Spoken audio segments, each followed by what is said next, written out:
Today, we're looking at Birmingham Pen Company's Billy Eckstine Blues for Sale. Hi, I'm Adam, and I'm an ink guy. I get inks, test them, and share the results with you. Now, Birmingham Pen Company's Billy Eckstine Blues for Sale, I believe, is supposed to be a blue ink, but it looks more like a blue-black to me. Before we get to the writing samples, let's take a look at the sciencey bits. Up first is chromatography, and I agree with Vita that I've learned a lot by doing multiple chromatographies over the years. The one on the left is done the way it's supposed to be done. I put a line of ink down and I dunk it into water for 10 to 15 seconds, and we see there is no hold on this ink. I also don't see any blue, which makes me think it's supposed to fall in the blue-black range. Maybe it's a gray. The one on the right I let dry for 10 minutes before I dunk it into water. And then I put it in for 10 to 15 seconds. Now we see a much darker line at the bottom. We see that it is not as light moving up, which makes me feel that there might be some hold on for this on some of the paper, but I don't suspect it. Resistance tests are done to see how well this ink can be expected to perform on the page, as well as how hard it might be to clean out of your pen. Now the resistance test is allowed to dry for 3 days before I actually test it. As we could have expected from the chromatography, when we look at the highlighter, there's no hold on. It immediately spreads out. It becomes a much thicker line, although it is still readable. Water completely reactivates and pulls a great deal of this ink off, and that was only in 30 seconds. Pen Flush did very much the same thing, but it pulled more of the ink up, leaving less behind, a much lighter line. And Bleach, of course, nothing. It obliterated it. It's like it was never there. But you shouldn't have to get to the Bleach or Pen Flush stage to get this out of your pen. Now this is a bell curve or a normal distribution. For the 365 inks I've tested, I have found an average viscosity of 2.5 with a realm of normal going from 2.1 to 2.9. Birmingham Pen Company's Billy Eckstine Blues for Sale has a viscosity of 1.53. That is super wet. It's not near that 1.3 you're almost water line, but it is a super wet ink. Now this bell curve is for dry time, and for the 365 inks I've tested, I have found an average dry time of 17 seconds, where normal is the range from 13 to 21 seconds. Birmingham Pen Company's Billy Eckstine Blues for Sale has an average dry time of 12 seconds, which means it's a faster drying ink.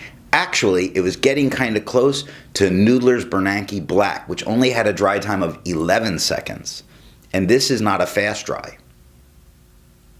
How do I find my average dry time? I use my writing samples. I use the extra fine and the medium nib dry times on Clairefontaine, Tomoe River, and Rhodia paper. Now, let's take a look at the writing samples. I got this ink in sample form, and I'm going to wind up doing this every single time. It's messy. Go to an extremely ink-safe place just to open your sample. Their bottles are much better from everything I've seen. I do not have one of their bottles, but from everything I've seen, they go to more of a Noodler's type bottle, so that's not a problem. To keep the writing sample consistent, I use a Jinhao 159 with a Goulet 1.1 stub. I use a Jinhao X450 with a Goulet medium, and a Jinhao X750 with a Goulet extra fine. Let's look at Clairefontaine. We get no bleeding, no ghosting. With the 1.1, we have no feather, no spread, no halo, no sheen, but we do get little bits of shading. Little bits. It's nice. It's subtle, so that's pretty nice there. I like this kind of a gray. I would have expected this ink to be a blue over a gray, although my understanding is it's being called a black. I could be wrong. Hopefully I'm wrong. With the extra fine, we have no feather, no spread, no halo, no sheen, some shade, especially in that over. A little bit with the fox, a little bit with the brown. It's nice. It's subtle. 7 seconds to dry. With the medium, no feather, no spread, no halo, no sheen.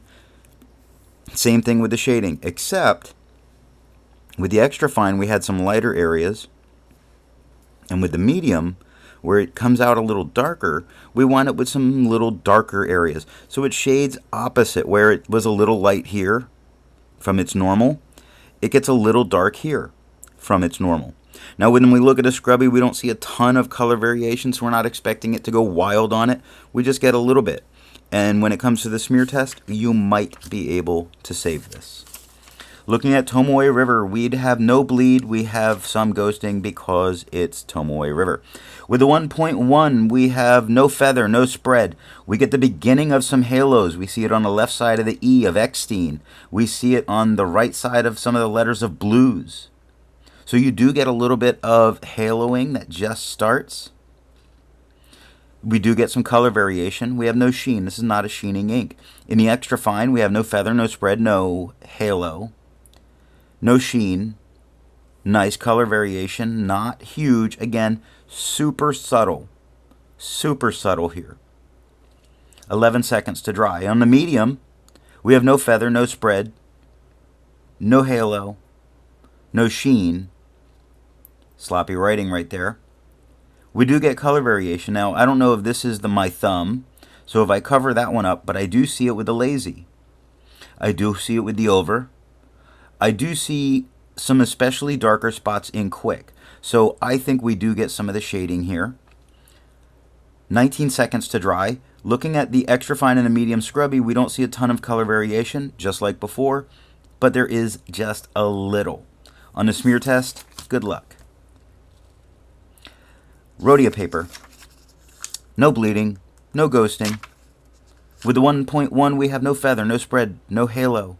We lost the halo. Oh, it's not good anymore. Anyway, no sheen, some shading. We do get some shading. Look at how that K gets nice and dark there. Look at the bottom of the B, gets nice and dark. So we get some spots that get some really nice spots of shade that bring a little bit of extra personality into some of that writing. Moving on to the extra fine, we have no feather, no spread, no halo, no sheen, no big color variations, but we do get some color variations. Subtle shading with this ink. It's really subtle. 9 seconds to dry. Now before I do the medium, I want to look at my notes. And I'm taking this with a wet broad Retro 51. Look at how entirely different this is. This is an entirely different color. This is like a dark navy blue or a blue black. I can see it as a black. With the broad, it's not bleeding through on here. So with a wet broad, it is a much nicer color. Looking at the medium, we have no feather, no spread, no halo, no sheen. Little bit of color variation. Little bit of shading. Cover up the spot where my thumb always touches, and on the lazy, we get lighter on the L. We get a little lighter on parts of the Y. We get some lighter on the dog. So we do get some color variation in the medium. When we look at the scrubby, I expect to see more color variation in the writing based on the extra fine.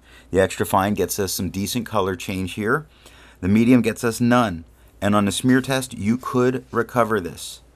Now the G Lalo, and this is a laid paper. We have no bleeding, no ghosting. I just like seeing what some of these inks do with different tone paper underneath them. With the 1.1, we have no feather, no spread, no halo, no sheen, no shade. We lost the shade with this tone paper. The extra fine, no feather, no spread, no halo, no sheen, no shade. We lost it. 6 seconds to dry. This might not be the best for correspondence. You lose some of those properties. Moving on to the medium. We have no feather, no spread, no halo, no sheen, no shade. Again, lost. Lost in the tone of the paper. 10 seconds to dry. While it looks like it's lost up here, with the extra fine and the scrubby, I do see some color variation. You look at the far left and you look at the far right, and you can see where there is some difference. But not huge. But when we did get color variation before, it was subtle. With the medium, we have no color variation, and on the smear test, you will not save it. Then I went to Franklin Christoph paper. We had no bleed, no ghosting. With the 1.1, we had no feather, no spread, no halo, no sheen. Little bit of color variation in just a couple spots. Again, subtle. With the extra fine, we have no feather, no spread, no halo, no sheen. We definitely have some color variation here. And again, it does that really gentle switch. It gently goes on that Q from much darker at the top, and as I travel down, it gets light. And as it goes into the U, then it gets dark again for a minute. So it's very nice. Very gently changing colors. Pretty neat. 6 seconds to dry. With the medium, it is definitely darker. A definitely darker shade with a wetter nib, as we saw with my notes for this. We have no feather, no spread, no halo, no sheen. Cover up the part where my thumb always touches the paper, and we get no color variation here. So this is a little bit of an off-white paper, and we may be losing it here, similar to how we lost it with the G-Lalo paper. 8 seconds to dry. When we look at the scrubbies, we see that the extra fine does show us some of the color variation that we do see in some of the writing. As I point to lazy on it. The medium, we get no color variation. And on the smear test, I don't think you get to save this in a smear. I think this all gets lost. This ink doesn't hold up to if you smear it. That's okay. It is a fountain pen. That's all I have for the writing. Instead of trying to find an ink that looks like Birmingham Pen Company's Billy Eckstine Blues for Sale, I would prefer to find an ink that would complement that dark gray black that it's putting down. And I've chosen Robert Oster Rubine because of its bright red to help offset this dark ink that we've got. Before I give my opinion on this ink, I would ask, if you've enjoyed this video, give it a thumbs up. And if it's your first time here, I would invite you to subscribe. Now, to make sure I have a range of experience with this ink, what I do is I do my writing samples. I then put the ink into a different pen for a day and use that. I then put it into a Retro 51 with a broad nib to take my notes for this video. So what do I think of Birmingham Pen Company's Billy Eckstine Blues for Sale? I found it largely boring to look at, very uninteresting. It became more interesting when I put it into the broad nib to take my notes. It looked the best there. A broad, wet pen is what you need to help this particular ink. So now the big question, would I purchase a bottle of this ink? As a broad nib user, yes, I would. Without a doubt, it is nice when it is in a broad, wet pen. But if I was an extra fine or a fine or a very dry pen user, I would not. So for me, yes, I would buy a bottle of this ink. Thanks for watching.